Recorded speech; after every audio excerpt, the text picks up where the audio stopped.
It was around 11:20 that night. I was dragging myself home after a tiring night study session at school, but there was no one on the street, which I thought was strange. I usually see a lot of people, even at night, since my apartment complex is pretty big. Anyway, feeling scared, I kept looking at the ground while walking home. Suddenly, a shadow stretching towards me caught my eyes, although there was nobody around me.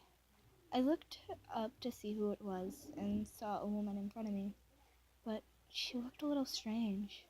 I could say she looked crippled. She was limping and struggling to walk in front of me. Since she was walking very slow, I soon caught up with her. Up close, I could see even better. She was wearing dirty pink pajamas that appeared to have been dirtied by blood. All the joints in her body appeared to have been twisted as well, and her black hair was a mess, sticking out everywhere. It seemed so odd I stopped walking. It felt like I shouldn't get closer, nor did I have the guts to pass her. The woman stopped, and her head it twisted in the most disturbing way so she could face me without turning her body around. Her face was bloody, and her eyes were black holes. She wore a sickening grin.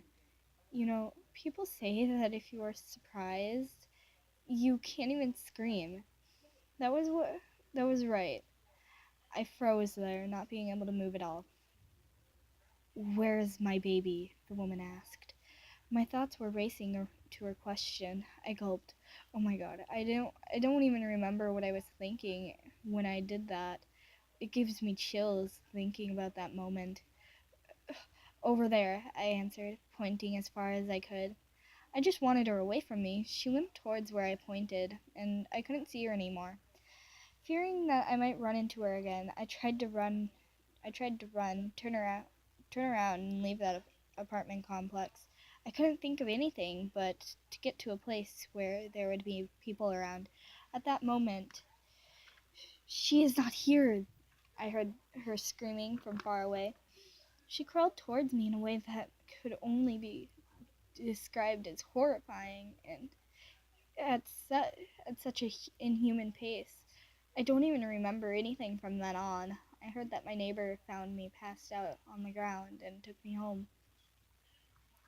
In 2007, at an apartment complex in Bongcheon-Dong, Gwanakgu, Seoul, a 33-year-old woman jumped off of the apartment and died on the spot. Known as the surname Cho, a divorcee due to her extramarital affair, she had lost custody of her 2-year-old daughter and decided to commit suicide.